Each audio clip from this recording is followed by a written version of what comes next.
রাসূল সাল্লাল্লাহু আলাইহি সাল্লাম মসজিদে, ওনার সাহাবা মসজিদে, নামাজের সময় ছাড়া। কি তুমি এখানে কেন? সাহাবা বলে, ইয়া রাসূলুল্লাহ হুমুমুন লাজিমাতনি ওয়া দুয়ুন, হুজুর খুব পেরেশানিতে আছে, অনেক ঋণে আছে, এজন্য মসজিদে বসে রয়েছি, মনটা খারাপ। আল্লাহ নবী কয়, আলা উআল্লিমুকা কালামান ইদা আনতা কুলতাহু আযহাবাল্লাহু আনকা হাম্মা ওয়া কাযা আনকা দাইনাক। আমি কি তোমাকে এমন কিছু কথা শিখাইয়া দিব না, যে কথাটা যদি আল্লাহকে কায় মনোবাক্যে বলো, আশা করা যায় আল্লাহ তোমার পেরেশানি দূর করে দিবেন, তোমার ঋণ আদায়ের ব্যবস্থা আল্লাহ করে দিবেন। ইয়া রাসূলুল্লাহ, এমন আমলই তো আমার দরকার, যে আমল করলে আমার ঋণ আদায় পরিশোধ সহজ হয়ে যায়, এমন আমল আপনার কাছে জানতে চাই। অনেকে ঋণ নিয়ে আবার ঋণ দিতে চায় না, ঠিক না? এটা আবার ঠিক না। বুখারীর বর্ণনা, ক্বালা রাসূলুল্লাহ সাল্লাল্লাহু আলাইহি ওয়াসাল্লাম, আল্লাহ নবী বলেন, মান আখাযা আমওয়ালান নাস ইউরিদু আদাআহা, কোন ব্যক্তি যদি অন্য কারো কাছ থেকে ঋণ নেয় এই নিয়তে, ইউরিদু আদাআহা, আমি তার থেকে ঋণ নিলাম, আদায় করে দিব, এটা আমার আশা, ওনার থেকে আমি ঋণ নিলাম, আমার নিয়ত আছে আমি দিয়ে দিব। নবীজি বলেন, আদাল্লাহু আনহু, এই যে আমি ওনার থেকে ঋণ নিলাম, আমার আশা যেই কোনো মূল্যে আমি তার ঋণ পরিশোধ করব। আল্লাহ নবী বলেন, আল্লাহ যেই কোনো মূল্যে তোমাকে ঋণ আদায়ের ব্যবস্থা করে দিবেন। এটা বিশ্বাস রাখেন। নবীজি বলছেন, কেউ যদি কারো কাছ থেকে এই নিয়তে ঋণ নেয় যে আল্লাহ আমি তার ঋণটা যেই কোনো ভাবে হোক দিব, রাসূল সাল্লাল্লাহু আলাইহি সাল্লাম বলেন, অবশ্যই আল্লাহ পাক রব্বুল আলামিন তাকে ঋণ পরিশোধের ব্যবস্থা করে দিবেন। এই বিশ্বাস রাখা। তো রাসূল আকরাম সাল্লাল্লাহু আলাইহি সাল্লাম কয়, আমি তোমাকে এমন বাক্য শিখাইয়া দেই, যেই বাক্যগুলা যখন তুমি বলবা, বলার পর আশা করা যায় আল্লাহ তোমার পেরেশানি দূর করে দিবেন, তোমার ঋণ আদায়ের ব্যবস্থা করে দিবেন। এবার আল্লাহ নবী বললেন, ইদা আসবাহতা ওয়া ইদা আমসাইতা, যখন তুমি সকাল করো সন্ধ্যা করো, এর মানে ফজরের নামাজের পর মাগরিবের নামাজের পর তুমি এই দোয়াটা পড়বা, আল্লাহুম্মা ইন্নী আউযু বিকা মিনাল হাম্মি ওয়াল হাযান, হে আল্লাহ আমি আপনার কাছে পানাহ চাই, মিনাল হাম্মি, হাম্মুন শব্দের অর্থ পেরেশানি, ওয়াল হাযান মানে দুশ্চিন্তা। আল্লাহ আপনার কাছে আমি পেরেশানি এবং দুশ্চিন্তা থেকে পানাহ চাই, ওয়াল আজিজি ওয়াল কাসাল, অপারগতা এবং অলসতা থেকে আপনার কাছে পানাহ চাই, ওয়া আউযু বিকা মিনাল জুবনি ওয়াল বুখলি, কোন বর্ণনায় মিনাল বুখলি ওয়াল জুবনি, আল্লাহ ভীরুতা, কাপুরুষতা এবং কৃপণতা থেকে আপনার কাছে পানাহ চাই, ওয়া গলাবাতিদ দাইনি, আরেক বর্ণনায় ওয়া মিন গলাবাতিদ দাইন, ঋণের প্রাচুর্যতা, ঋণের আধিক্যতা থেকে আপনার কাছে পানাহ চাই, ও কহরির রিজাল, মানুষের অনিষ্টতা, মানুষ আমার উপর জুলুম নির্যাতন যেন না করে, মানুষের ধমক ধমকি থেকে আপনার কাছে পানাহ চাই। আল্লাহ নবীর সাহাবা আবু উমামা বলেন, নবী আমাকে আমল শিখায়া দেওয়ার পর ফাফআলতু, আমি কয়েকদিন আমল করা শুরু করলাম, আযহাবাল্লাহু আন্নী হাম্মি, কিছুদিনের মধ্যে আল্লাহ আমার পেরেশানি দূর করে দিলেন, ওয়া কাযা আন্নী দাইনি, আল্লাহ আমার পক্ষ থেকে আমার ঋণ আদায়ের সুন্দর ব্যবস্থা করে দিলেন। আমি এই দোয়াটা করতে লাগলাম, নবীজির শিখানো দোয়া আমি কিছুদিন করলাম, করার পর দেখলাম আল্লাহ পাক রব্বুল আলামিন আমার পেরেশানি দূর করে দিছে, আমার ঋণ আদায়ের ব্যবস্থা আল্লাহ করে দিয়েছেন। এখন আমরা যারা দোয়া করি, দোয়া করার সময় অনেকে বলি, হুজুর দোয়া করি কবুল তো হয় না, কি করি? দোয়া করি কবুল হয় না, এই অভিযোগ আছে কিনা সবার? অনেকের আছে। আল আদাবুল মুফরাদ একটা কিতাব আছে, এই কিতাবের 710 নম্বর হাদিস, ক্বালা রাসূলুল্লাহ সাল্লাল্লাহু আলাইহি ওয়াসাল্লাম, আল্লাহ নবী বলেন, মা মিন মুসলিমিন ইয়াদউ, কোন মুসলমান যখন দোয়া করে দুইটা শর্তে, কয় শর্তে? কোন মুসলমান দুই শর্তে দোয়া করে। এক নাম্বার, লাইসা বিইসমিন, কোন গুনাহের দোয়া করা যাবে না। এখন সিনেমা হল চালু করার আগেও দোয়া করে, আবার সিনেমার উদ্বোধন হবে, মহরত, শুভ মহরতের আগে দোয়া করে, হুজুর নিয়ে দোয়া করায়, কিসের উদ্বোধন? সিনেমা মহরতের উদ্বোধন। আরে নবী বলছেন দুই শর্তে দোয়া করা, এক গুনাহের দোয়া করা যাবে না। সারা দুনিয়াকে জানায়া দেন, 1 কোটিবারও যদি গুনাহের দোয়া করা হয়, আল্লাহ এই দোয়া শুনবেই না, কবুলই করবে না। সিনেমার দোয়া করে, লাইসা বিইসমিন, 1 নাম্বার, গুনাহ করা যাবে না, গুনাহের কোনো দোয়া এটা করা যাবে না। 2 নাম্বার, ওয়াকাতিয়াতি রহিম, আত্মীয়তার সম্পর্ক ছিন্ন করার দোয়া করা যাবে না। আল্লাহ আমার বোনকে যাতে আমি না দেখতে পারি, এই দোয়া করা যাবে না। আল্লাহ আমার বোন আমার কাছে সম্পত্তি পায়, ওরে তাড়াতাড়ি মারেন, এরকম দোয়া করা যাবে না। তাহলে 2টা শর্ত, লাইসা বিইসমিন 1 নাম্বার, গুনাহের দোয়া করা যাবে না। 2 নাম্বার, ওয়াকাতিয়াতি রহিম, আত্মীয়তার সম্পর্ক ছিন্ন করার দোয়া করা যাবে না। এই দুই শর্তে যদি আপনি দোয়া করেন, আল্লাহ পাক রব্বুল আলামিন ইল্লা আ'তাহুল্লাহু ইহদা সালাস, আপনার দোয়াটা আল্লাহ তিন পদ্ধতির এক পদ্ধতিতে কবুল করবেন। কয় পদ্ধতি? আজকে থেকে মনে রাখবেন, আমি যত দোয়া করব আমার এই প্রত্যেকটা দোয়া যদি কোনো গুনাহের দোয়া না হয়, আর যদি আত্মীয়তার ছিন্ন করার দোয়া না হয়, তাহলে আমার দোয়াকে আল্লাহ তিন পদ্ধতির এক পদ্ধতিতে কবুল করবেন। এক নাম্বার, ইম্মা আইয়ু আজ্জিলা লাহু, আল্লাহ তাকে নগদেই দোয়া কবুল করে, দুনিয়াতেই তার দোয়া কবুল করবেন। এক। দুই নাম্বার, ইম্মা আইয়াদাখিরা লাহু ফিল আখিরাহ, ওই বান্দার এই দোয়াটা দুনিয়াতে আল্লাহ কবুল করবে না, আখিরাতে আল্লাহ তার জন্য দোয়া করে রাখবেন, আখিরাতে আল্লাহ তার দোয়াটা কবুল করে নেবেন। এটা হলো দুই নাম্বার। তিন নাম্বার, ওয়া ইম্মা আইয়াদফা আনহু বিনাসসুই মিসলাহা, আপনি যে দোয়াটা করলেন হয়তো আল্লাহ ওই দোয়াটা কবুল না করে আপনার উপর একটা বালা মুসিবত আছে, এই বালা মুসিবতটা আল্লাহ দূর করে দিয়ে আল্লাহ আপনার দোয়া কবুল করে নেবেন। আপনি দোয়া করছেন, আল্লাহ আমারে 500 টাকার ব্যবস্থা করে দেন, আল্লাহ আপনার উপরে দেখতেছে একটা বিপদ আছে, তো হয়তো 500 দিবে না, উল্টা আপনার ওই বিপদটা থেকে আল্লাহ আপনাকে উদ্ধার করে দিবেন। তাহলে আমরা দোয়া করলে কয় পদ্ধতিতে, যে কোনো এক পদ্ধতিতে আল্লাহ দোয়া কবুল করেন। তিন পদ্ধতি। এক নাম্বার, হয়তো নগদ দুনিয়াতে দিয়ে দিবেন। দুই নাম্বার, হয়তো দুনিয়াতে দিবে না, আখেরাতে দিবেন। অথবা তিন নাম্বার, ওই দোয়া কবুল করবে না আল্লাহ, এটার পরিবর্তে কোনো মুসিবত আল্লাহ দূর করে দিবেন। আল্লাহ আমাদেরকে কথাগুলা বোঝার তৌফিক দান করেন। তিরমিজি শরীফের একটা বর্ণনা, ইবনে মাজার একটা বর্ণনা, রাসূল আকরাম সাল্লাল্লাহু আলাইহি ওয়াসাল্লাম বলেন, কোন বান্দা যখন আল্লাহর কাছে দোয়া করে, ইন্না রাজুলা লা ইহরামুর রিজক বিল্লাযী বিযামবিল্লাযী ইউসিবু, বান্দা গুনাহের কারণে লা ইহরামুর রিজক, রিজিক থেকে বঞ্চিত হয়। আমি আবার বলছি, ক্বালা রাসূলুল্লাহ সাল্লাল্লাহু আলাইহি ওয়াসাল্লাম, আল্লাহ নবী বলেন, ইন্না রাজুলা লা ইহরামুর রিজক বিযামবিল্লাযী ইউসিবুহু, বান্দা মাঝে মাঝে দোয়া করে, এই দোয়া আল্লাহ কবুল করে না। কয় কেন? কয় গুনাহের কারণে। এবার আল্লাহ নবী বলেন, শোনো, তোমার যদি কোনো গুনাহ হয়ে যায়, এই গুনাহ থেকে পরিত্রাণের জন্য তাড়াতাড়ি আল্লাহর কাছে দোয়া করো, কারণ এই গুনাহের কারণে তোমার উপর কোনো গজব আসতে পারে। এই গজব যেন না আসে, দোয়ার মাধ্যমে তাড়াতাড়ি গজব তুমি ঠেকা নাও। পরের বর্ণনায় আল্লাহ নবী বলেন, আদ-দুআউ লা ইউরাদ্দু, অথবা তাকদীরু লা ইউরাদ্দু ইল্লা বিদ-দুআ। এই হাদিসের মধ্যে আসছে লা ইউরাদ্দুল কদরু ইল্লা বিদ-দুআ, ভাগ্য পরিবর্তন কেউ করতে পারে না, তবে দোয়ার মাধ্যমে কিছু কিছু বিষয় ভাগ্য আল্লাহ পরিবর্তন করে দেয়। দোয়া করলে আল্লাহ ভাগ্য পরিবর্তন করে দেয়। ভাগ্য দুই প্রকার, একটা মুবরাম আর একটা মুআল্লাক। মুবরাম মানে হবেই, এটা যা বলবেন আপনি হবে, জন্ম কবে, মৃত্যু কবে, কি কবে, এইগুলো হবে, এটা মুবরাম।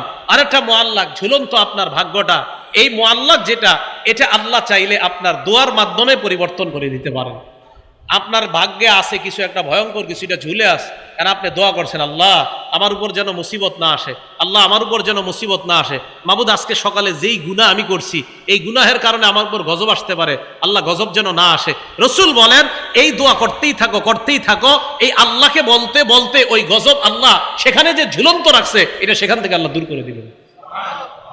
এই জন্য আল্লাহর কাছে দোয়ার মাধ্যমে ভাগ্য পরিবর্তন করে না। ইবনে মাজার 4022 নম্বর হাদিসের বর্ণনা তো আসছে যে রাসূল আকরাম সাল্লাল্লাহু আলাইহি সাল্লাম এইভাবে আমাদেরকে শিখিয়ে দিয়েছেন।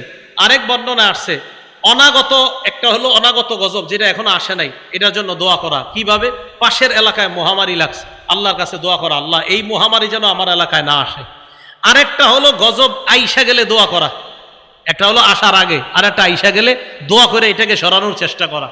তিরমিজি শরীফের বর্ণনা 3571 নম্বর হাদিসের মধ্যে আসছে, ক্বালা রাসূলুল্লাহ সাল্লাল্লাহু আলাইহি ওয়াসাল্লাম, আল্লাহ নবী বলেন, মান ফুতিহা বিনকুম বাবুদ দুআ বাবুল মাসআলা, আমার আপনার আমাদের যদি কারো ভাগ্য এরকম হয়ে যায় যে আমরা খুব বেশি বেশি দোয়া করতে পারি। আবার বলছি, নবীজি বলেন, তোমাদের কারো ভাগ্য যদি এমন হয় যে নাকি বেশি বেশি আল্লাহর কাছে দোয়া করতে পারো, তোমাদের ভাগ্য যদি এমন হয়, আপনাদের মাঝে এক লোক খালি দোয়া করে, আল্লাহ মাফ করে দেন, ফজরের পরেও দোয়া করে, মাগরিবের পরেও মসজিদের কোনায় বসে দোয়া করে, এশার পরেও দোয়া করে, জোহরের পরে এক কোনায় বসে আল্লাহর কাছে চোখের পানি ছাড়ে, নবীজি বলেন যে বেশি বেশি দোয়া করার অভ্যাস হয়ে যায়, ফুতিহা লাহু আবওয়াবুর রহমা, আল্লাহর রহমতের খাজানা তার জন্য খুলে দেওয়া হয়।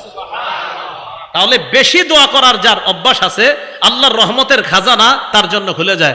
এই জন্য মনে রাখবেন, যে বেশি আল্লাহর কাছে দোয়া করতে পারে তার ভাগ্য বড় ভালো। খুব বেশি আল্লাহর কাছে দোয়া করা। আল্লাহ আমাদেরকে বেশি দোয়া করার তৌফিক দান করেন। তো রাসূল আকরাম সাল্লাল্লাহু আলাইহি সাল্লাম এই হাদিসের শেষের দিকে বলেন, আদ-দুআ ইয়ানফাউ মিম্মা নাযালা ওয়া মিম্মা লাম ইয়ানজিল।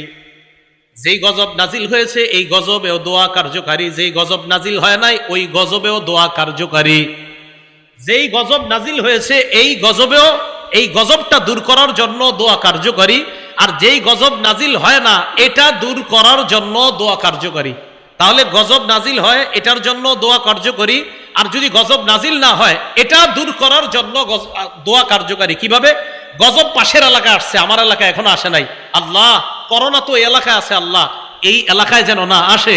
খুব বেশি বেশি দোয়া করে আশা করা যায় এই গজব দূর করা যাবে। আরেকটা হলো এসে গেছে, এসে যাওয়ার পরও দোয়ার মাধ্যমে এই গজব দূর করা যায়। এটা হাদিস দ্বারা প্রমাণিত। মুসলিম শরীফের 2732 নাম্বার হাদিস।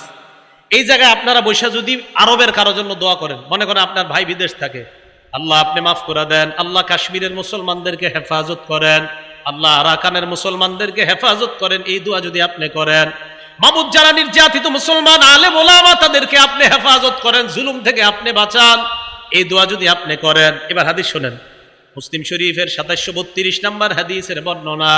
ক্বালা রাসূলুল্লাহ সাল্লাল্লাহু আলাইহি ওয়াসাল্লাম, আল্লাহ নবী বলেন, কোন মুসলমান যখন দোয়া করে লিআখিহি বিযহরিল গায়ব, কোন মুসলমান যখন তার ভাইয়ের জন্য দোয়া করে আড়াল থেকে মানে ওই ভাই এখানে নাই, তার জন্য যদি আমরা দোয়া করি, আমাদের মাজলুম কোন আলেম, মাজলুম মুসলমানরা কোথাও আছে, আমরা এখান থেকে তাদের জন্য দোয়া করলাম, নবীজি বলেন ইল্লা ক্বালাল মালাক, একজন ফেরেশতা বলে ওয়ালাকা বিমিসলিন, তুমি আমি দোয়া করলাম, আমার সাথে একবার বলেন, হে আল্লাহ মাজলুম মুসলমানদেরকে হেফাজত করেন।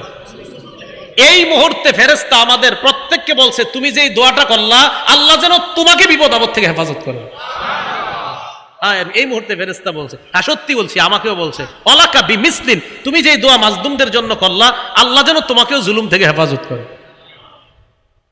পরের বর্ণনা 2733 মুসলিম শরীফের আগের যে বর্ণনাটা, এটা পরের বর্ণনাটা আসছে।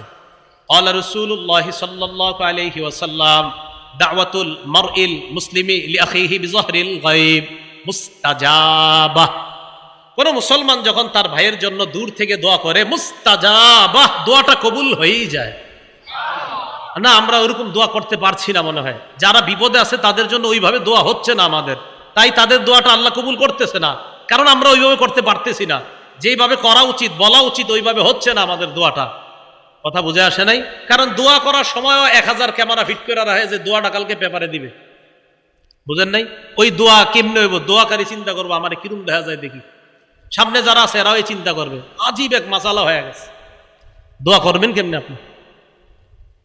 তো রাসূল আকরাম সাল্লাল্লাহু আলাইহি সাল্লাম বলেন, যারা আড়ালে আছে তাদের জন্য দোয়া করা, এই দোয়াটা কবুল হয়ে যায়। এই হাদিসে কি বলে দেখেন, মালাকুন মুয়াক্কালুন ইনদা রাসিহি, তার মাথার কাছে একজন নিযুক্ত ফেরেশতা থাকে, এই নিযুক্ত ফেরেশতা ওই ব্যক্তিকে ডাক দিয়ে বলে ওয়ালাকা বিমিসলিন, তুমি যেই দোয়াটা করলা আল্লাহ যেন তোমার পক্ষেও এই দোয়াটা কবুল করে নেয়। মাথার কাছে একজন ফেরেশতা বৈশা বলে ওয়ালাকা বিমিসলিন, তুমি যেই দোয়া করলা তোমার দোয়া যেন আল্লাহ কবুল করে নেয়। এই হাদিসের মধ্যে আরো আসছে, আপনি যখন বলি আল্লাহ মাজলুম মুসলমানদেরকে হেফাজত করেন, একজন ফেরেশতা মাথার কাছে বৈশা বলে আমিন আমিন, ফেরেশতা বলে আমিন আমিন, মুসলিম শরীফের বর্ণনা। তাহলে আমরা আল্লাহর কাছে দোয়া করব, কারণ আমাদের দোয়া আল্লাহ কবুল করে, এটা আমাদের বিশ্বাস। বলেন তো দোয়া করলে কয় সূরাতে আল্লাহ দোয়াটা কবুল করতে পারেন? 3 সূরাতে। অদৃশ্য থেকে দোয়া করার শ্রেষ্ঠ দৃষ্টান্ত মুহাম্মদুর রাসূলুল্লাহ সাল্লাল্লাহু আলাইহি সাল্লাম একটা দোয়া করছে, এই দোয়াটা শুনেন। সহিহ ইবনে হিব্বান কিতাবের নাম 7111 নম্বর হাদিস। আম্মা জান আয়েশা সিদ্দিকা রাদিয়াল্লাহু তাআলা আনহা বলেন, লাম্মা রাআইতু মিনান নবী সাল্লাল্লাহু আলাইহি ওয়াসাল্লাম তিবা নাফসিন, মা বোনরা যারা আমার এই আলোচনাটা শুনতেছেন আপনার স্বামীর সাথে এই আমলটা করবেন। আম্মা জান আয়েশা বলেন, আমি যখন আল্লাহ নবীর ভালো মুড দেখতাম, মুড বুঝেন তো, মুড মানে ভালো মুডে আছে নবীজি, খুব ফুরফুরে মেজাজ আছে, নবী সবসময় একটা ফিকিরে থাকতেন, উম্মতের ফিকির। কখনো রসুলের চেহারা মোবারক লাল হয়ে যেত, রাগ হয়ে যেতেন, অন্যায় কিছু দেখলে নবীজি রাগ হয়ে যেতেন। তা আম্মা জান আয়েশা বলেন, কখনো যদি মুড ভালো দেখতাম নবীজিরে বলতাম, আল্লাহ ইয়া রাসূল আল্লাহ, আপনি আল্লাহর কাছে আমার জন্য একটু দোয়া করেন। আমি নবীজিরে বলতাম, ইয়া রাসূল আল্লাহ, হে আল্লাহ রসুল, আপনি আমার জন্য একটু আল্লাহর কাছে দোয়া করেন। তো নবীজি বলতেন আয়েশা তোমার জন্য দোয়া করবো? হ্যাঁ। বিবিরা যারা আছেন আপনার স্বামীরে যখন ভালো মুডে দেখবেন তখন বলবেন যে আপনি একটু আমার জন্য এখন দোয়া করেন। আর আপনারা কি মুডে থাকবেন? রাত 2টা বাজে তো দুইজন টেলিভিশনের বিপরীতে থাকেন, আর মুড কখন আসবে? এই মুডে থাকে না, মুড আসবে কখন? দোয়া। এখন কি দোয়া হবে নাকি? রাসূল আকরাম সাল্লাল্লাহু আলাইহি ওয়াসাল্লাম কি দোয়া করবো? হুজুর আপনি যেই দোয়া আল্লাহর কাছে মন চায় করেন আমার জন্য। তো নবীজি বলতেন আল্লাহুম্মা গফিরলি আয়েশাতা মা তাকদ্দামা মিন যামবিহা ওয়া মা তাআখার। আল্লাহ আপনি আয়েশার আগে পরের সব গুনাহ মাফ করে দেন। ওয়া মা আসাররাত ওয়া মা আলানাত, প্রকাশ্য এবং গোপন যত গুনাহ আছে আল্লাহ সব মাফ করে দেন। আম্মা জান আয়েশা সিদ্দিকা দহিকাত, হাসা শুরু করতেন খুশিতে। দেখেন কি বলে, হাসতে হাসতে হাসতে হাসতে হাত্তা সাকাতা রাসুহা ফি হিজরিহা। আম্মা জান হাসতে হাসতে ওনার মাথাটা কোলের উপর গিয়ে পড়তো, এত হাসতেন। কেন? তো নবীজি কয় আয়েশা হাসো কেন? খুশিতে। আল্লাহ রাসূল সাল্লাল্লাহু আলাইহি সাল্লাম আম্মা জান আয়েশা সিদ্দিকা বলতেন আয়েশা আয়া সুররুকি দুআই, আমি দোয়া করলে কি তুমি অনেক খুশি হও? তো আম্মা জান আয়েশা বলে জি হুজুর, আপনি যে দোয়া করেন খুশি, এই দোয়া শুনলে কার না খুশি লাগবে? তাই আপনার এই দোয়া শুই না আমি খুশিতে এত খুশি হয়ে যাই, হাসতে হাসতে আমার মাথা আমার শরীরের উপর পড়ে, এত পরিমাণ আমি খুশি হয়ে যাই। নবীজি বলেন আয়েশা আমি যে এই দোয়াটা তোমার জন্য করলাম তুমি অনেক খুশি হয়েছো না? হ্যাঁ। নবীজি কি বলে দেখেন, ইন্নাহা লা দুআই লি উম্মতি ফি কুল্লি সালাহ। আয়েশা আমি তোমার জন্য যে দোয়াটা করলাম, আমি যতবার নামাজ পড়ি, নামাজের পর আমি যতবার দোয়া করি আমার উম্মতের জন্য ঠিক এই দোয়াটা ততবার করি। চিন্তা করেন আম্মা জান আয়েশা সিদ্দিকাকে যা বললেন, নবীজি আমিও আল্লাহরে বলি আল্লাহ আমার উম্মতের আগের পরের প্রকাশ্য অপ্রকাশ্য সব গুনাহ মাফ করো। আমরা এখনো দুনিয়াতে আসি নাই, 1500 বছর আগে আমাদের জন্য দোয়া করে গেছেন। তো দূর থেকে আড়াল থেকে আমাদেরকে দেখে নাই যিনি, না দেখা যিনি দোয়া করার শ্রেষ্ঠ দৃষ্টান্ত দুনিয়াতে দেখায় গেছেন রাসূল আকরাম সাল্লাল্লাহু আলাইহি সাল্লাম। তাই বলেন এখন যদি বুঝে এসে থাকে আমরা দোয়া করব কার কাছে? আল্লাহর কাছে। দোয়ার বিরোধিতা করবেন না তো? না না, দোয়ার বিরোধিতা করেন না। যারা দোয়া করতে জানে তাদের দিল বড় সাফ, দিল খুব সাচ্চা, এদের দিল বড় নরম থাকে। তাই আল্লাহকে বেশি বেশি ডাকা, আল্লাহকে যেন সবাই বেশি বেশি ডাকতে পারে, আল্লাহ তৌফিক দান করেন। তাহলে হেদায়েতের উপর থাকার 1 নাম্বার উপায় আল্লাহর কাছে দোয়া করা। বলেন আল্লাহর কাছে কি করা? দোয়া করা। এবার আসেন, হেদায়েত যে আল্লাহ আপনারে দিবে কোন জায়গায় দিবে? আপনি মানুষটারে হেদায়েত দিবে? হ্যাঁ বুঝেন, আল্লাহ যে আপনাকে হেদায়েত দিবে আপনার কলবটাকে হেদায়েত দিবে। বলেন কাকে? সবাই বলেন কাকে হেদায়েত দিবে? দলিল সূরা তাগাবুন 11 নম্বর আয়াত। আল্লাহ বলেন ওয়া মান ইউমিন বিল্লাহি ইয়াহদি কলবাহ, যে ব্যক্তি আল্লাহকে বিশ্বাস করে, আল্লাহর উপর বিশ্বাস রাখে, আল্লাহ তার কলবকে হেদায়েত দান করেন। বলেন আল্লাহ কাকে হেদায়েত দান করেন? কলবকে। ইবনে মাজার একটা বর্ণনা 3989 নম্বর হাদিস। ওমর ফারুক রাদিয়াল্লাহু তাআলা আনহু একদিন ঘর থেকে বের হইছে। বের হওয়ার পর খরাজা ইয়াওমান মিন বাইতিহি ইলা মসজিদি রাসূলিল্লাহি সাল্লাল্লাহু আলাইহি ওয়াসাল্লাম। ওমর ফারুক রাদিয়াল্লাহু তাআলা আন ঘর থেকে বের হয়ে আল্লাহর রাসূলের মসজিদের দিকে রওনা করলেন। মসজিদে যাওয়ার সময় ওয়াজাদা মুআজ ইবনে জাবাল রাদিয়াল্লাহু তাআলা আন কাঈদান ইনদা কবরিন নবী সাল্লাল্লাহু আলাইহি ওয়াসাল্লাম ইয়াবকি। হযরত ওমর হযরত মুআজ ইবনে জাবালকে দেখেন আল্লাহর রাসূলের কবরের পাশে বৈশা কান্নাকাটি করতেছে। ওমর ফারুক প্রশ্ন করলেন মা ইউবকিকা, কান্নাকাটি কেন করো? মুআজ জবাব দিলেন ইউবকিনি শাইউন সামিআতুহু মির রাসূলিল্লাহি সাল্লাল্লাহু আলাইহি ওয়াসাল্লাম, আমাকে একটা বিষয় কাঁদাচ্ছে, যে বিষয়টা আমি আল্লাহর রাসূলের কাছ থেকে নিজ কানে শুনছি। ওমর ফারুক কয় কি শুনছো? জি একটা কথা নবীজির মুখে শুনছি, এই কথাটা মনে বললে খালি আমি কান্না করি। আপনারা জানতে মন চায়নি কথাটা কি? দেখেন আমগো মাঝেও আস। ওমর ইবনুল খাত্তাব বলেন কি কথা বলো? মুআজ ইবনে জাবাল বলেন আল্লাহর রাসূল বলছেন ইন্না ইয়াসীরার রিয়াই শিরকুন, সামান্যতম রিয়া করাও শিরিক, সামান্যতম লোক দেখানো আমল করাও শিরিক। সামান্যতম লোক দেখানো আমল করাও কি? শিরিক। এই যে আল্লামা লেখা দিয়েছেন আপনারা এই জায়গায়, কি লেখা দিয়েছেন? হ্যাঁ আল্লাহর কসম আমি খুশি হই নাই। এটা কেন লেখছেন? আল্লামা যে লেখছেন, আল্লামা বুঝেন কারে কয়? হ্যাঁ মনে করেন 2-4টা হাদিস মুখস্থ বলতে পারি দেখি আমি আল্লামা। অনেকে আবার লেখে হাফিজুল হাদিস। হাফিজুল হাদিসের একটা সংজ্ঞা আছে তো, যেই পরিমাণ হাদিস মুখস্থ থাকলে হাফিজুল হাদিস বলা হয়, ওই পরিমাণ হাদিস আমার মুখস্থ নাই। তা আমার কেন হাফিজুল হাদিস লেখেন?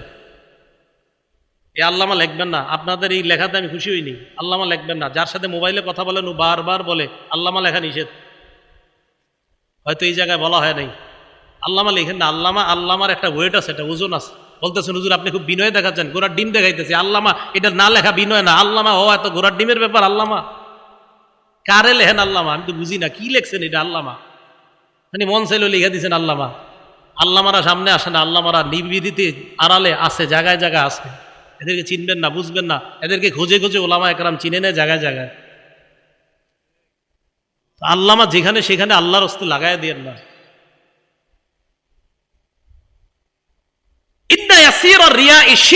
সামান্য লোক দেখানো আমল করা শিরিক। এই সমস্ত হাদিস আমাদেরকে বিভিন্ন শব্দ লিখতে বাধা দেয়। রাসূল আকরাম সাল্লাল্লাহু আলাইহি সাল্লাম বললেন, ইন্না ইয়াসীরা রিয়াই শিরকুন, সামান্য রিয়া শিরিক, লোক দেখানো কিছু করা শিরিক।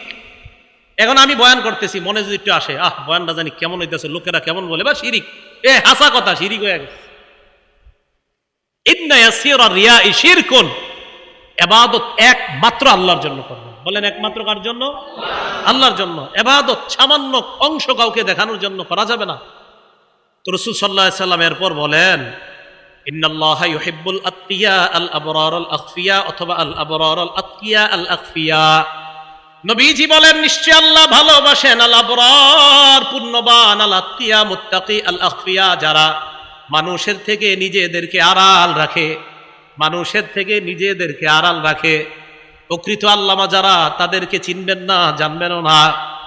মানুষের থেকে নিজেদেরকে আড়াল রাখে, নিজেদেরকে আড়াল রাখে, কিন্তু আমার আপনার জানা নাই আল্লাহ তাদেরকে ভালোবাসে।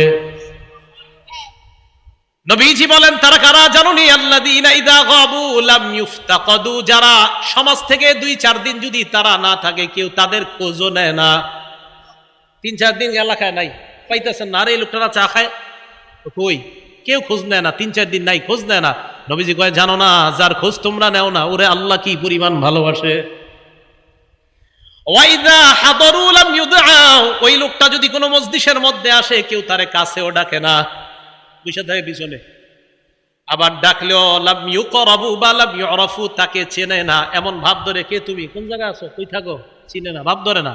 মানে এরে গনে না, মজলিসে না থাকলে কেউ খোঁজে না, আসলে কাছেও ডাকে না। আল্লাহ নবী কয় এরে যে আল্লাহ ভালোবাসে তুমি জানো না? এই লোকটাকে আল্লাহ ভালোবাসে। তাহলে এমন মানুষ আমাদের সমাজে আছে, যে আমরা জানি না, এমন মানুষ আছে। রাসূল আকরাম সাল্লাল্লাহু আলাইহি ওয়াসাল্লাম বলেন, কুলুবুহুম মাসাবিহুল হুদা, তাদের কলবগুলা হলো হেদায়েতের বাতি।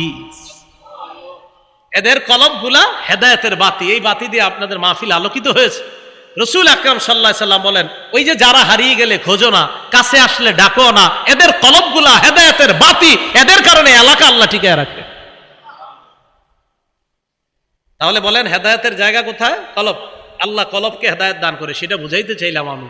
এই জন্য রাসূল আকরাম সাল্লাল্লাহু আলাইহি সাল্লাম আল্লাহরে বলতেন, আল্লাহুম্মা ইন্নী আসআলুকা রাহমাতান তাহদি বিহা কলবি, হে আল্লাহ আমি আপনার কাছে এমন দয়া চাই, যেই দয়ার মাধ্যমে আপনি আমার কলব হেদায়েত দিয়ে দেন।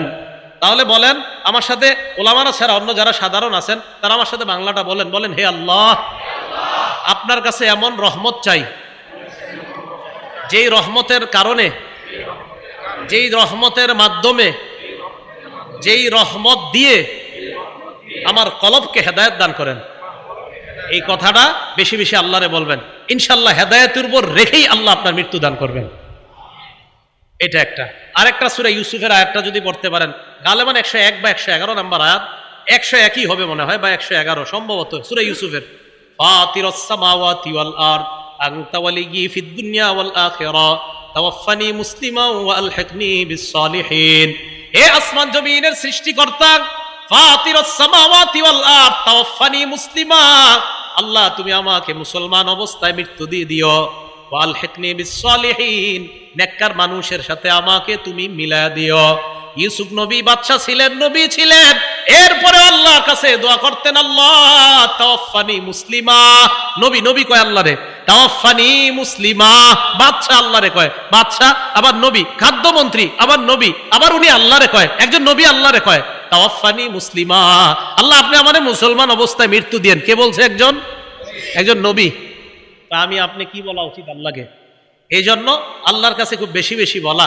আমি যার কাছে বুখারী শরীফ পড়ছি, আল্লামা আবু জাফর আল কাসিমি দামাত বরকাতুহুল আলিয়া, হযরতে আব্দুল্লাহপুর, বর্তমান আব্দুল্লাহপুর মাদ্রাসার শেখুল হাদিস, হযরতের মুখে শুনছি, এইটা যদি কেউ নিয়মিত পড়তে পারে ইনশাআল্লাহ আশা করা যায় আল্লাহ যদি তার এই দোয়াটা কবুল করেই নেই, আশা করা যায় হেদায়েত দিয়ে মুসলমান অবস্থায় তার মৃত্যু দিবে আল্লাহ। রাসূল আকরাম সাল্লাল্লাহু আলাইহি সাল্লাম আল্লাহরে বললেন, আল্লাহ এমন হেদায়েত আপনার কাছে চাই যার মাধ্যমে আপনি আমার দিলকে হেদায়েত দিবেন, এমন রহমত চাই যার মাধ্যমে আপনি আমার দিলকে হেদায়েত দিবেন। এবার আশ্চর্য একটা হাদিস শোনেন, রাসূল আকরাম সাল্লাল্লাহু আলাইহি সাল্লামের এই দুই আঙ্গুলের দিকে তাকান সাল্লাল্লাহু আলাইহি সাল্লাম। মুসলিম শরীফের 2654 নম্বর হাদিস, আমাদের মাদ্রাসার পাঠ্যপুস্তক অনুসারে মোট হাদিস সংখ্যা হবে 3033টা। এই হাদিসের মধ্যে আসছে, ক্বালা রাসূলুল্লাহ সাল্লাল্লাহু আলাইহি ওয়াসাল্লাম, ইন্না কুলুবা বানি আদামা কুল্লাহা বাইনা ইসবাইনি মিন আসাবির রহমান। মাঝে মাঝে নিজেরা ট্রাই করবেন।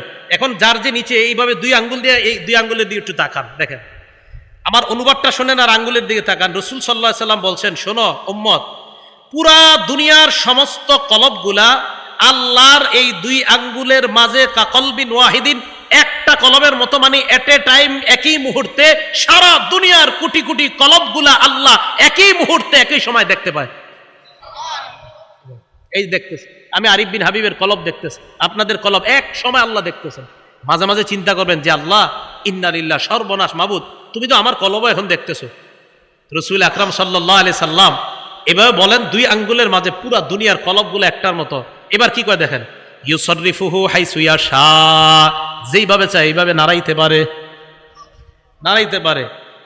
সুম্মা ক্বালা রাসূলুল্লাহ সাল্লাল্লাহু আলাইহি ওয়াসাল্লাম, আল্লাহুম্মা মুসাররিফাল কুলুব সাররিফ কুলুবানা আলা তাআতিক। নবী আল্লাহকে বলতেন, হে আল্লাহ, কলবের পরিবর্তনকারী আল্লাহ, কলবকে ঘুরানো ফিরানো আল্লাহ, যিনি কলবকে ঘুরিয়ে দেন ফিরিয়ে দেন, যিনি কলবকে লালান, যিনি কলবকে এদিক সেদিক করেন। নবীজি কি কয়, আল্লাহ আপনি তো কলব ঘুরান, আমাদের কলবটা ঘুরিয়ে ফিরিয়ে আপনার ইবাদতের দিকে নিয়ে যান। এখন আপনারা এই জায়গায় অনেকে আছেন, কলব আমেরিকা, কলব জাপান। রাসূল সাল্লাল্লাহু আলাইহি সাল্লাম বলছে, আল্লাহ কলবটা আপনি ঘুরান, আমাদের কলবগুলা ঘুরে আপনার ইবাদতের দিকে নিয়ে যান। এই জন্য এই দুই আঙ্গুলের মাঝে মাঝে মাঝে তাকায় চিন্তা করবেন, রাস্তায় হাঁটতেছেন, যে আল্লাহ আপনার দুই আঙ্গুলের মাঝে পুরা দুনিয়ার কলব, মাবুদ আমার কলবও তো আপনার এইখানে, কলব নাকি আপনি এইভাবে নাড়ান, ঘুরান ফেরান, আল্লাহ আমারটা ঘুরিয়ে ফিরে আপনার ইবাদতের দিকে রেখে নিন। তাহলে আল্লাহর কাছে এইভাবে দোয়া করা। আর রাসূল সাল্লাল্লাহু আলাইহি সাল্লাম আরেকটা দোয়া করতেন হেদায়েতের উপর থাকার, ইয়া মুকাল্লিবাল কুলুব সাব্বিত কলবি আলা দীনিক, হে অন্তরের পরিবর্তনকারী। বলেন তো কলব মানে যা বারবার পরিবর্তন হয়, এলিগে এটার নাম কলব। কলব মানে পরিবর্তন হয়, কলব মানে পরিবর্তন হয়, এটার নাম কলব। এই জন্য এটা কখনো আমেরিকা কখনো জাপান, ওই যে পরিবর্তন হয় খালি, এই জন্য এটার নাম কলব। এটা আরবি শব্দ, এই আরবিটার অর্থ হলো বারবার যে পরিবর্তন হয়। কলব বারবার পরিবর্তন হয়, এই কলব যেন পরিবর্তন হয়ে গুনাহের দিকে না যায়, তাই একজন আল্লাহওয়ালার সাথে সম্পর্ক রাখা যেন কলব ঠিক থাকে। কলব এদিক সেদিক না যাওয়ার জন্য একজন আল্লাহওয়ালার সাথে সম্পর্ক রাখা। এখন বলবেন আল্লাহওয়ালার সাথে কেন সম্পর্ক রাখবো? মানে আজীব প্রশ্ন, আপনাদের তো প্রশ্ন শেষ নাই। মাজমাউজ জাওয়ায়েদ একটা কিতাব আছে, ইমাম হাইসামি রহমতুল্লাহ আলাইহির লেখা, 1 নম্বর খণ্ড 134 নম্বর পৃষ্ঠা। এক ব্যক্তি রাসূল আকরাম সাল্লাল্লাহু আলাইহি সাল্লামের কাছে আসছে। আসার পর সাহাবারা নবীজির সামনে আয়েশা কয়, ইয়া রাসূলুল্লাহ ইযানলি ফিজ জিনা, হুজুর আমারে জিনা করার অনুমতি দেন। নাউজুবিল্লাহ বলেন, কারে কয় দেখেন কি কথা। সাহাবারা তো মনে করে আমরা তো এরকম করতাম, আমগো হুজুরে কেউ এসে বললে তো খবর আছে, এই বেটা কি কস কোন জায়গায়। সাহাবারা সবাই জাজারুহু, মা হাদিসের বর্ণনা, মা থামো, কি কয় এগুলা নবীজি রে। আমাদের নবীজি কেমন শিক্ষক ছিলেন দেখেন। নবীজি কয়, এই শোনো, উদনুহু, তারা আমার কাছে আসতে দাও, ফাদানাহু কারীবাম মিন, নবীজির কাছে নিয়ে গেছে। যাওয়ার পর নবীজি বলছেন, কি বলছো? কয় হুজুর জিনার অনুমতি দেন।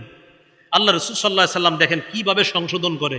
আর তুহিব্বুহু লিউম্মিকা, তুমি যে কাজটা করতে চাও তোমার আম্মার সাথে এই কাজটা কেউ করুক, এটা তুমি চাও?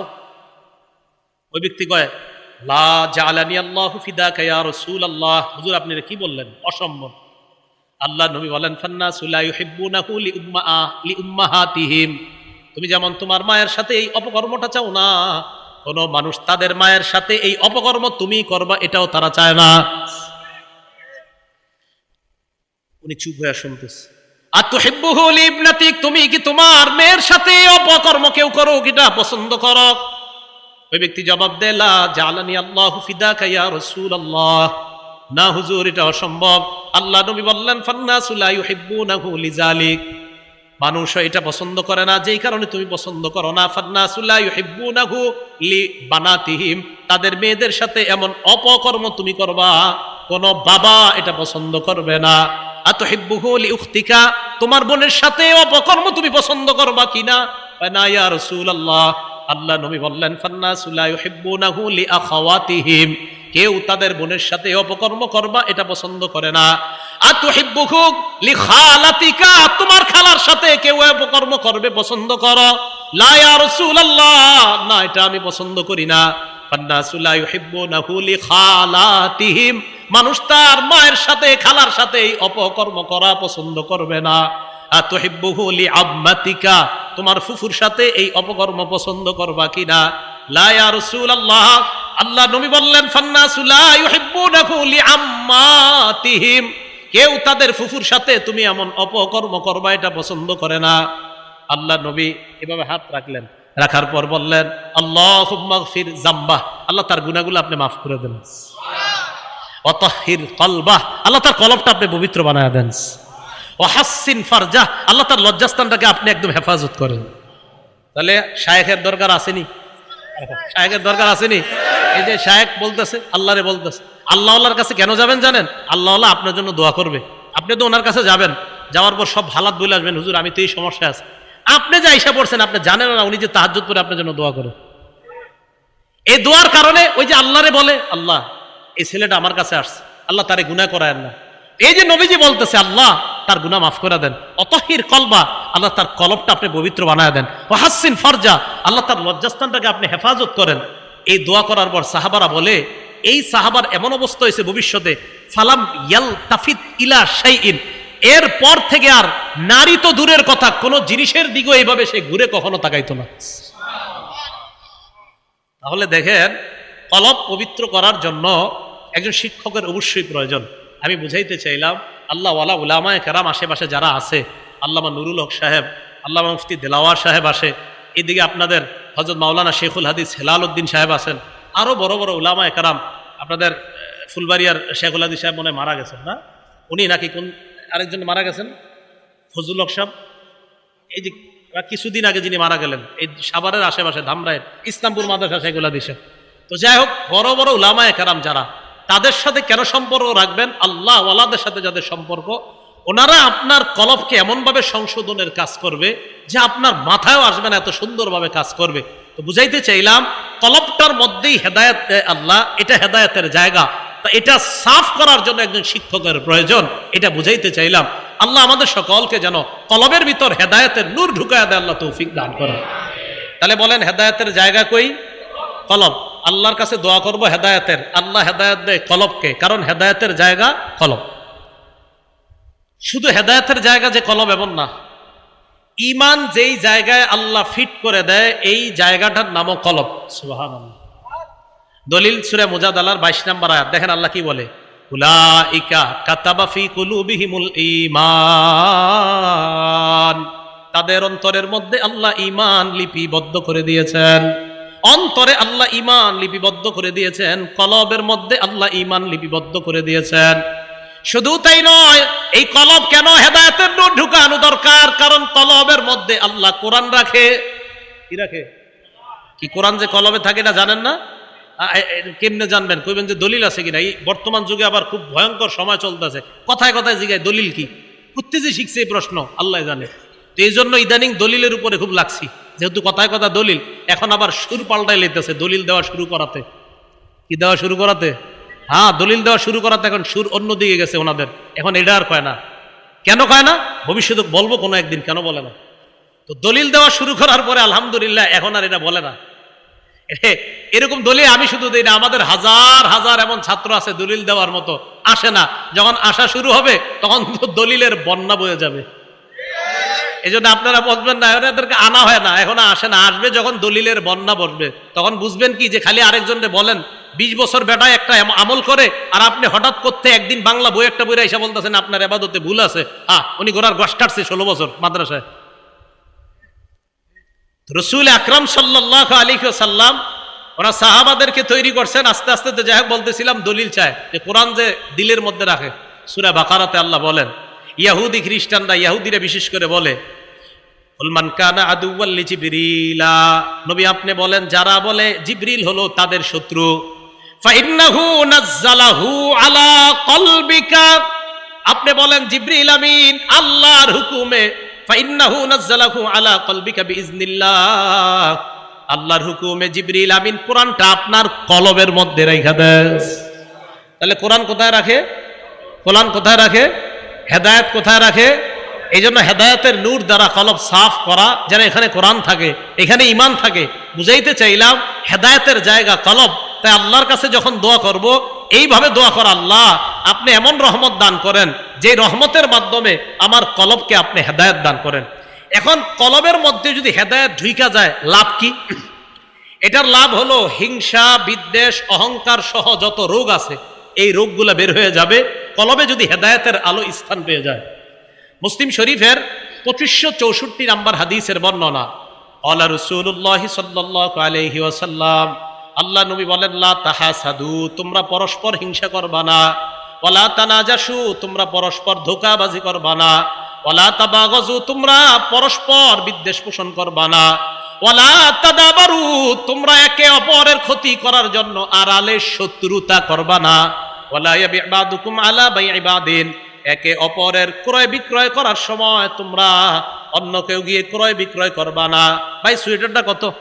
500 টাকা। 450 টাকা দিবেন? জি দিব। আপনি উল্টা গিয়ে বললেন আমি 520 টাকা দিব, আমারে দেন। নিষেধ, এটা নবীজি নিষেধ করছেন।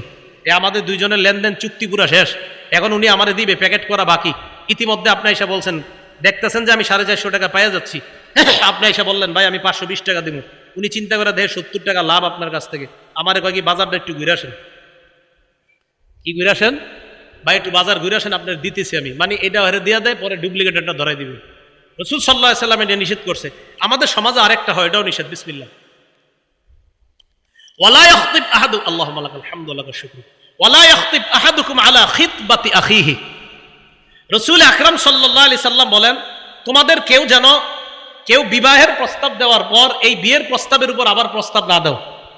একজনের মেয়ের সাথে আরেকটা ছেলের বিয়ে মোটামুটি পাকাপাকি হয়ে গেছে, বিয়ে ঠিক, ইনশাল্লাহ বিয়ে হয়ে যাবে। আগামী শুক্রবারে বৈঠক বসবে যে কবে বিয়ের তারিখটা ঠিক করা যায়। বৃহস্পতিবারে এক ঘটক গিয়া মেয়ের বাপেরে কয়, শুনলাম আগামীকাল নাকি আপনার মেয়ের বিয়ের তারিখ ঠিক হবে। হ্যাঁ ঠিকই তো শুনছেন। ছেলে কি করে? কয় ছেলে তো মসজিদের ইমাম। আর যাই হোক, তো বেতন কত? 15,000 টাকা। যাই হোক, আপনি এই এলাকায় কত দেন জানি না, তো হুজুরকে বেতন বাড়ায় দিন, আল্লাহ বরকত দিব। তো এটা বলার পরে 15,000 টাকা, হ্যাঁ আমি তো ইতালি থেকে একটা ছেলে আনছি প্রস্তাব, বেতন 14 লাখ। এখন মেয়ের বাপের অবস্থাটা কি হবে? রাসূল সাল্লাল্লাহু আলাইহি সাল্লাম বলেন, লা ইয়াখতিব আহাদুকুম আলা খিতবাতি আখি, বিয়ের প্রস্তাব দিছে একজন, আলোচনা চলতেছে, তোমরা উপর দিয়ে গিয়ে প্রস্তাব দিও না। সমাজে এগুলা হচ্ছে। রাসূল আকরাম সাল্লাল্লাহু আলাইহি সাল্লাম এগুলা নিষেধ করলেন। করার পর নবীজি বলেন, ওয়াকুনু ইবাদাল্লাহি ইখওয়ানা, তোমরা ভাই ভাই হয়ে যাও। এরপর নবী বলেন, আল মুসলিমু আখুল মুসলিম, মুসলমানের ভাই, লা ইয়াজলিমুহু, ভাই ভাইকে জুলুম করতে পারে না, ওয়ালা ইয়াখজুলুহু, ভাই ভাইকে লাঞ্ছিত করতে পারে না, ওয়ালা ইয়াহকিরুহু, ভাই ভাইকে তুচ্ছ তাচ্ছিল্য করতে পারে না। নবীজি হাদিসের শেষে বলেন, বিহাসবি ইমরিইম মিনাশ শাররি আন ইয়াহকিরা আখাহুল মুসলিম, কোন মানুষ খারাপ হওয়ার জন্য এতটুকুই যথেষ্ট, সে আরেকজন মুসলমান ভাইকে অন্যের সামনে তুচ্ছ তাচ্ছিল্য করা। আমি খারাপ হওয়ার জন্য এতটুকুই যথেষ্ট, আমি আমার এই ভাইকে অন্য কারোর সামনে তুচ্ছ তাচ্ছিল্য করলাম, আমি খারাপ হওয়ার জন্য এতটুকুই যথেষ্ট। তাহলে কোনো মুসলমানের ভাইয়ের সম্মানহানি আমরা করব না। এই হাদিস পুরাটা কেন শোনাইলাম এখন দেখেন। রাসূল বলে, আত্তাকওয়া হা হুনা, আত্তাকওয়া হা হুনা, আল্লাহ নবী বলেন আত্তাকওয়া হা হুনা, এই শোনো শোনো, এখানে তাকওয়া, এখানে তাকওয়া, মানে কলবে তাকওয়া, কলবে তাকওয়া। এই তাকওয়াটা কলবে ঢুকতে হবে। তাই বললাম হেদায়েতের নূর যখন এখানে চলে আসবে, কোরআনের নূর, হেদায়েতের নূর, তাকওয়া সহ, ঈমানের নূর সহ সমস্ত নূর আল্লাহ এই কলবের মধ্যে ঢুকায় দেবে। এখান থেকে হেদায়েতের জন্য আল্লাহর কাছে দোয়া করা, আল্লাহ আমার কলবকে হেদায়েত দান করেন। এই জন্য ইমাম মুআবিয়া রাদিয়াল্লাহু তাআলা আনহুর ব্যাপারে রাসূল আকরাম সাল্লাল্লাহু আলাইহি সাল্লাম খুব দোয়া করতেন, আল্লাহুম্মা জাআলহু হাদিয়া মাহদিয়া ওয়াহদিবি, আল্লাহ তাকে আপনি হেদায়েত দানকারী, অন্য মানুষকে যেন হেদায়েতের দাওয়াত দিয়ে সে একজন মানুষের হেদায়েতের জরিয়া হতে পারে এমন বানান, তাকেও আপনি মাহদি বানায়া দেন, হেদায়েত প্রাপ্ত বানায়া দেন, তার মাধ্যমে অন্যের হেদায়েত দেন। এই যে হেদায়েত দেওয়া, এর দ্বারা উদ্দেশ্য করব, কারণ অন্য বর্ণনা আছে আল্লাহুম্মা হদি কলবা, আল্লাহ তার কলবকে আপনি হেদায়েত দান করেন। কই কলব। এই জন্য রাসূল আকরাম সাল্লাল্লাহু আলাইহি সাল্লাম সহিহ বুখারীর 52 নম্বর হাদিসের মধ্যে বলেন, ক্বালা রাসূলুল্লাহ সাল্লাল্লাহু আলাইহি ওয়াসাল্লাম, আল্লাহ নবী বলেন, আলা ইন্না ফিল জাসাদি মুদগাতান, শোনো তোমরা দেহের মধ্যে একটা গোশতের টুকরা আছে, মাংসপিণ্ড আছে, ইদা সালাহাত সালাহাল জাসাদু কুল্লু, কোন রিওয়ায়াতে আনছেন সলুহাত সলুহাল জাসাদু কুল্লু, তা আমার তাহকিকে সালাহাতটাই বেশি মনে হচ্ছে ভালো। সালাহাত সালাহাল জাসাদু কুল্লু, যদি এই গোশতের টুকরাটা শুদ্ধ হয়ে যায়, সালাহাল জাসাদু কুল্লু, তাহলে পুরা শরীরটা সুস্থ হয়ে যায়। ওয়া ইদা ফাসাদাত ফাসাদাল জাসাদু কুল্লু, আর যদি গোশতের টুকরাটা নষ্ট হয়ে যায় তাহলে পুরা শরীরটাই নষ্ট হয়ে যায়। বলেন টুকরা কয়টা? ভালো হয় কয় টুকরাই, আবার খারাপ হয় কয়টা? মানে আলাদা একটা না একটাই, মানে ভালো হয় ওই একটাই, খারাপও হয় ওই একটা। নবীজি বলে আলা ওয়াহিয়াল কলব, শোনো এটা হলো কলব, এটা হলো কলব। কলব, আল্লাহ আমাদের সকলকে, আল্লাহ আপনি আমাদের কলবগুলাকে হেদায়েত দান করেন। তো বুঝাইতে চাইলাম কলব হেদায়েত দান, এই জন্য আল্লাহর কাছে খুব বেশি দোয়া করব। আর এই হেদায়েতটা যেন আমার কলবের মধ্যে বসে যায়, তাই কোনো আল্লাহ আল্লাহর কাছ থেকে আমরা সবক গ্রহণ করব, আল্লাহ আল্লাহর দরবারে যাব, আল্লাহ আল্লাহর কাছে গিয়ে আমাদের হালাত বলবো, আমাদের নিজেদের জীবনের বিভিন্ন গুনাহ যেটা আমরা অন্যের কাছে বলতে পারি না বা গুনাহ ছাড়তে পারি না, এইগুলা কোনো আল্লাহ আল্লাহর কাছে গিয়ে বলা। তো এই জন্য যেই কথাটা বলতেছিলাম, ইহদিনাস সিরাতাল মুস্তাকিম থেকে আমরা আলোচনাটা আসতেছিলাম যে আল্লাহর কাছে হেদায়েতের দোয়া করা, রব্বানা লা তুযিগ কুলুবানা বাদা ইয হাদাইতানা ওয়া হাব লানা মিন লাদুনকা রাহমা, এটার মাধ্যমে আল্লাহর কাছে হেদায়েতের দোয়া করা। আর দোয়া, হেদায়েতের দোয়া আল্লাহর কাছে কেন করব, এর অনেকগুলা কারণ আমরা জেনেছিলাম। আর হেদায়েত আল্লাহ দেয় কোথায়? কলবে আল্লাহ হেদায়েত দান করে, তাই কলব সংশোধনের বিকল্প নাই। এজন্য খুব বেশি আল্লাহর কাছে দোয়া করা যে আল্লাহ আমাদের কলবকে আপনি হেদায়েত দান করেন। আল্লাহ এই এলাকার সকল নারী পুরুষ, উলামা তুলাবা সুলাহা আইম্মা মাসাজিদ খোতাবা মাসাজিদ সহ সকলের কলবগুলা হেদায়েত দান করে আবার যেন জান্নাতে আমাদেরকে একত্রিত করেন, আল্লাহ তৌফিক দান করেন। আমিন। ওয়া আখিরু দাওয়ানা আনিল হামদুলিল্লাহি রাব্বিল আলামিন। আচ্ছা একটু বসেন। আমাদের আলামিন সাইফি ভাই মাদ্রাসা, মসজিদ, স্কুল, কলেজ, পুরুষ, মহিলা, শিশু, কিশোর, বয়স্ক সবার জন্য সহজ কোরআন শিক্ষা। আলামিন সাইফি ভাইয়ের একটা জিনিস আমার খুব পছন্দ, উনি যেমনি পড়ায় না, আমার ওই দিন দেখাইছে ড্রাইভার সাহেব গাড়িতে বৈশা, ওনার পড়ানোর স্টাইল আপনারা দেখছেন, ওই যে ভিডিওতে দেখা যায়। হ্যাঁ বলেন তো কয়টা? সবাই কয় এরকম 29টা, আবার কলকলার কয়টা এরকম ছন্দে ছন্দে পড়ায়। এই পড়ানোর স্টাইল ওই গিয়ার 1 গিয়ার 2 গিয়ার 3 গিয়ার, সুন্দর মাশাআল্লাহ, ভালো কোরআনের খুব খেদমত করতেছে। আমরা দোয়া করি আল্লাহ যেন তার এই খেদমতটা খুব বেশি করতে পারে, আল্লাহ তৌফিক দান করেন।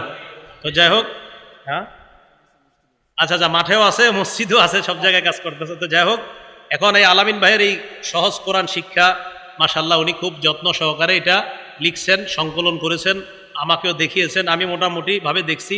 আলহামদুলিল্লাহ, আপনারা যারা বয়স্ক আছেন, কলেজ, স্কুল, ইউনিভার্সিটির ছাত্র আছেন, অনেকে মা বোনরা আছেন, আপনারা এটা নিতে পারেন। মাঠেও পাবেন, মসজিদেও পাবেন, ইউটিউবেও ঠিকানা দেওয়া আছে। আর আলামিন ভাই মনে সম্ভবত বাসায় থাকে। আচ্ছা না থাকেন তো এদিকে না বাসা, ক্লাব মাঠের এদিকে বাসা, তো ওনার সাথে আপনারা যোগাযোগ করে এই বইটা ইনশাল্লাহ আপনারা নিয়ে নিতে পারেন। হ্যাঁ আমি ওইটা সত্যায়ন করছি আপনাদেরকে ইনশাল্লাহ, যেহেতু কোরআন শিক্ষা, এটা যে লিখবে আমি তাকেই সমর্থন করব। আল্লাহ পাক রব্বুল আলামিন তার এই কিতাবটাকে কবুল করেন। আল্লাহ তাই যিনি যেই নিয়তে লিখেছেন ইখলাসের সাথে, পাঠক এবং লেখক উভয়কে আল্লাহ কবুল করে নেন। আল্লাহুম্মা সাল্লি আলা মুহাম্মাদ। ওলামায়ে কেরাম থাকতে আপনাদেরকে মুনাজাত করেন, আমি তো মুসাফির না, সমস্যা নেই। আল্লাহুম্মা সাল্লি আলা মুহাম্মাদ ওয়া আলা আলি মুহাম্মাদ কামা সাল্লাইতা আলা ইব্রাহিম ওয়া আলা আলি ইব্রাহিম ইন্নাকা হামিদুম মাজিদ। اللهم بارك على محمد وعلى آل محمد كما باركت على إبراهيم وعلى آل إبراهيم إنك حميد مجيد. الحمد لله رب العالمين والعاقبة للمتقين والصلاة والسلام على سيد الأنبياء والمرسلين وعلى آله وأصحابه أجمعين. ربنا ظلمنا أنفسنا وإن لم تغفر لنا وترحمنا لنكونن من الخاسرين رب ارحمهما كما ربياني صغيرا رب ارحمهما كما ربياني صغيرا মাবুদ মেহেরবান মাওলা আল্লাহ সাহাবায়ে কেরামের দিলগুলা কত সাফ ছিল আল্লাহ তাদের দিলগুলা কত নরম ছিল আল্লাহ এক হাদিসের মধ্যে পড়ছি আপনার নবী বলেছিলেন সাদা সুতা আর কালো সুতা এই কথা বলার পর এক সাহাবা সাদা কালো সুতা বালিশের নিচে নিয়ে রেখে দিছে আল্লাহ আরে মাবুদ দিলগুলা কত সাফ ছিল সাহাবা বারবার সুতার দিকে তাকাইতো সাদা কালো আলাদা হয় না কেন নবীজির কাছে আসার পর নবী ব্যাখ্যা দিয়ে দিলেন এটার দ্বারা উদ্দেশ্য সুবহে সাদেক এবং সুবহে কাযেব মাবুদ এই হাদিস যখন পড়ি আর চিন্তা করি তাদের হৃদয়গুলা কত সাফ ছিল কত স্বচ্ছ ছিল আল্লাহ মেহেরবানি করে সাহাবাদের মতো কলবওয়ালা মানুষ আমাদেরকে বানায় দেন আল্লাহ সাহাবাদের মতো ঈমান আমাদেরকে দান করেন আল্লাহ সাহাবাদের মতো হেদায়েত আমাদেরকে দান করেন আল্লাহ আমি যাদেরকে নিয়ে হাত তুলছি উলামা তুলাবা সুলাহা আওয়াম মা বোনরা সহ আল্লাহ আমাদের সকলের মনের কথাগুলা অনেক আশাগুলা আপনি পূরণ করে নেন আমাদের কলবগুলাকে আপনি হেদায়েত দিয়ে দেন আল্লাহ আপনার কাছে আমার একান্ত আশা আল্লাহ যাদের সামনে বসছি যারা কথা শুনছে আল্লাহ যাদের সামনে বললাম তাদের সবার সাথে আবার জান্নাতে দেখা করায় দিয়ে আমার এই আশাটা আপনি লিপিবদ্ধ করে দেন আল্লাহ আল্লাহ আমাদের এই আশাটা আপনি কবুল করে নেন আল্লাহ মেহেরবানি করে আমাদেরকে জান্নাতি হিসাবে কবুল করে নেন আমাদের মধ্যে যাদের মা বাবা আত্মীয় স্বজন পাড়া প্রতিবেশী কবরে আছে তাদের কবরগুলা জান্নাতের বাগান বানায় দেন এই মাহফিলের আয়োজক যারা তাদের আয়োজনকে আপনি কবুল করে নেন আল্লাহ এলাকার ইমাম আল্লাহ মাসাজিদ মাদারিসগুলোকে আপনি কবুল করে নেন আল্লাহ মসজিদের ইমাম খতিব মুসল্লি সকলকে আপনি কবুল করে নেন আল্লাহ এলাকার মেম্বার চেয়ারম্যান সাহেবরা দোয়া চেয়েছেন আল্লাহ তাদেরকে বেশি বেশি দশের জনগণের সেবা করার তৌফিক দান করেন আল্লাহ আলামিন সাইফি ভাই দোয়া চেয়েছে আল্লাহ আল্লাহ তার লিখিত কোরআনের ভূমিকা হিসাবে যে কিতাবটা লেখছে আল্লাহ কোরআন শিক্ষার জন্য যেন সহজ হয়ে যায় আল্লাহ মেহেরবানি করে পুরা পৃথিবীর জন্য এই কিতাব আপনি কবুল করে নেন আল্লাহ আমাদের দোয়া আপনি কবুল করেন আল্লাহ বড় বড় আলেমরা হাত তুলছে মাওলা মেহেরবানি করে তাদের হাতের দিকে তাকায় আমাদের দোয়া কবুল করেন আল্লাহ হাদিসের ওই ভাষা আল্লাহ কিছু মানুষ যাদেরকে আমরা আল্লাহ হারিয়ে গেলে খুঁজি না কাছে আসলে ডাকি না এই জায়গায় তারাও আছে আল্লাহ ওই কলমওয়ালা মানুষগুলোর দিকে তাকায় আমাদের দোয়া কবুল করে নেন আল্লাহ আমাদের দোয়া কবুল করে নেন আল্লাহ আমার আগে যারা আলোচনা করেছে নিঃসন্দেহে আমার চেয়ে ভালো দামি দামি কথা বলছে আল্লাহ আল্লাহ মেহেরবানি করে তাদের কথাগুলোর সাথে আমার কথাও কেউ কবুল করে নিয়েন